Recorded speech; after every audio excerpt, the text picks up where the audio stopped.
Hello everyone, I am Vishal Kumar, Technical Engineer at Semco Infratech. Today I am going to demonstrate you vehicle battery voltage tester.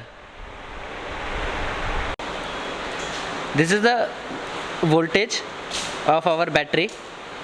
So it's maximum up to 12 to 14 volt, and here we connect with positive terminal and negative terminal, and it's required a 5 volt DC for operating. Here you can show a 10 volt 0.78. Here we can go enter function battery testing, enter for scooter, enter this is LFP, enter CCA 48 amperes is a CCA is a cold cracking amp. Testing.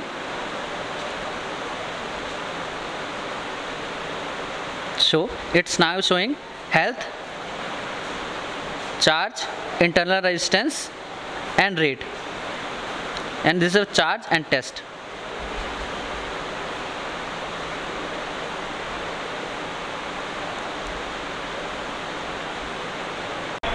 So this was all about this machine voltage tester. You can also visit our head office and Bangalore office for live demo. Thank you so much for watching this video.